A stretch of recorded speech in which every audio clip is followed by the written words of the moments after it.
My name is Kirk. I started a theme park clothing company back in June of 2019. Started making content consistently in August and September of 2019. And first thing that we ever made were these sunglasses. They are Mickey bar sunglasses that are polarized. Now this is the old school version. We also now have Dole Whip sunnies that are pink and polarized. We also have Stretching Room Haunted Mansion ones that are polarized, and then we also have the Premium Bar ones. Then I created a woven shirt. I am not a clothing designer. I've never done anything in clothing. I know enough about computers. I built out our website. Yeah, Walrus Carp comes from Alice in Wonderland.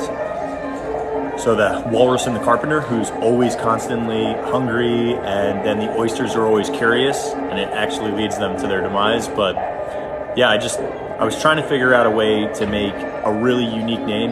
If you saw the old names, originally it was going to be Magical Park Tees and all this other stuff. And then I eventually said, you know what?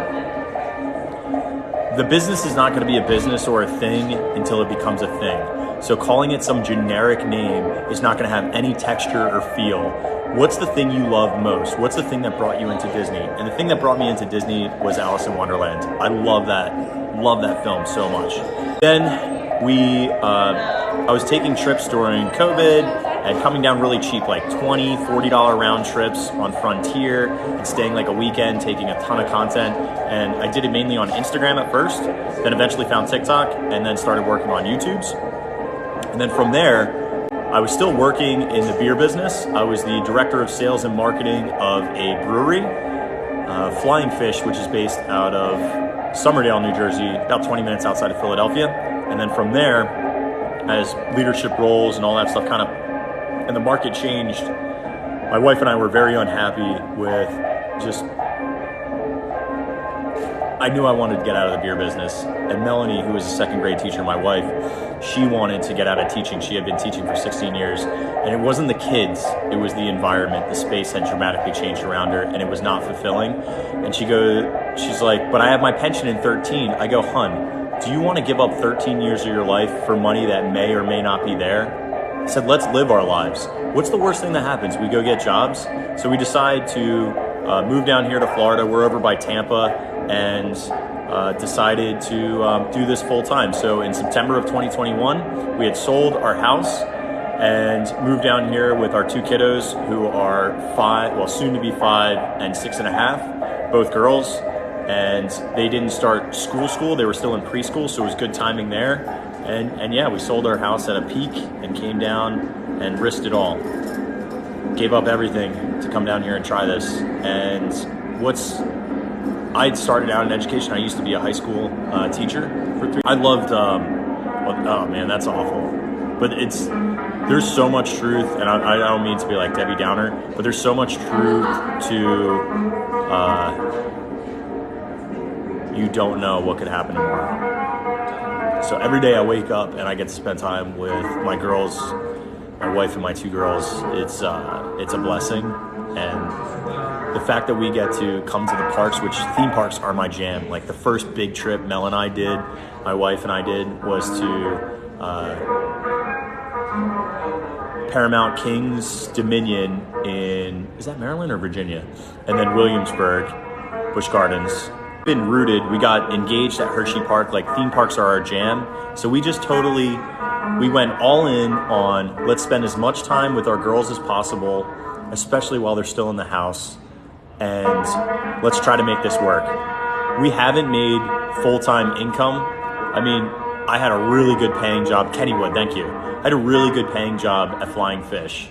It was awesome. And I banked a lot of it, and we have really good retirement funds and all that stuff, and we invested in our kids' future, which is also great. But this is the least amount of money I've ever made, which makes you feel like a failure in a monetary sense. But out of it, really December of 2021 and January 2022, I started live streaming on TikTok predominantly. I was doing once a week on Wednesdays a YouTube show called The Rad Tea Party on YouTube, and that was great too. But live streaming on TikTok allowed me to meet thousands of people and impact people talking about chasing your dreams and doing things that you actually find valuable, because at the end of the day, it's only you, right? Like, people will judge you from the outside.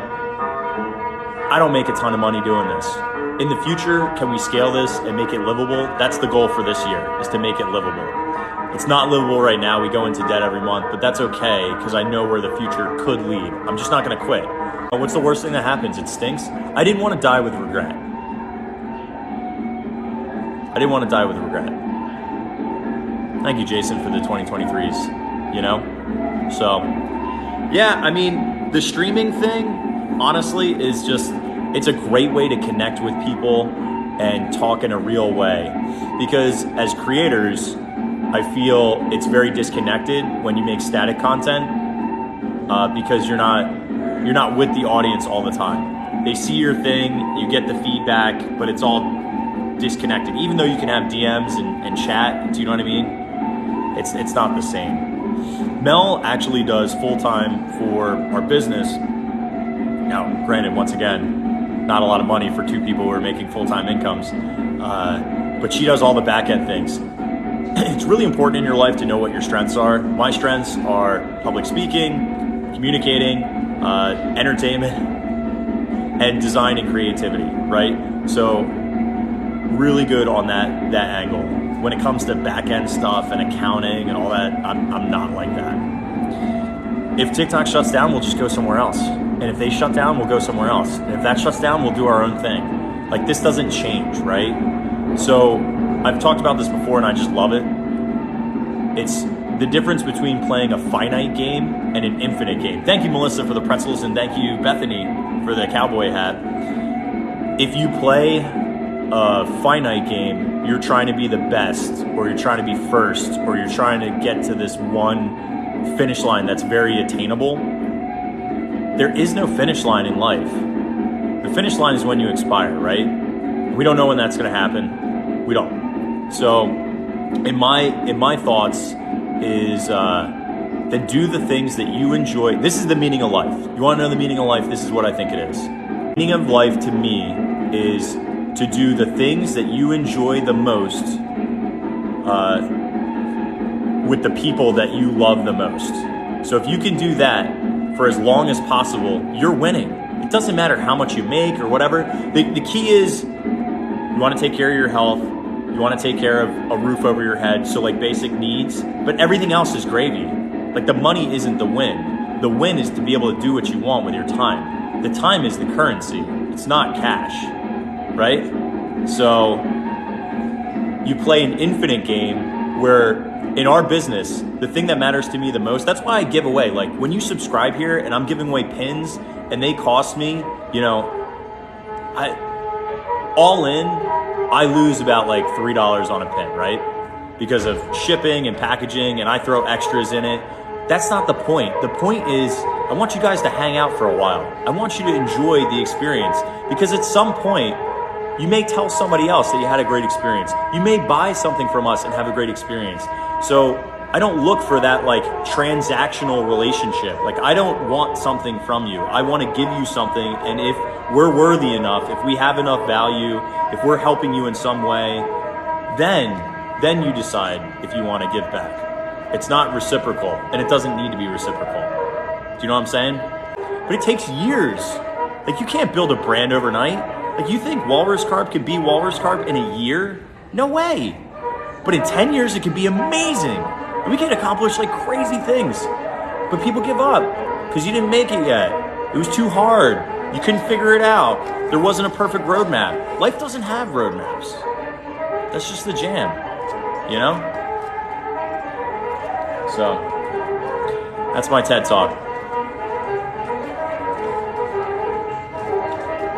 But coming from a guy who has taken the leap and jumped off the cliff and landed on his feet, still struggling to climb the cliff, I wouldn't want to be, let me rephrase this. There's no more beautiful struggle than what I'm doing right now. There's no more beautiful struggle than right now.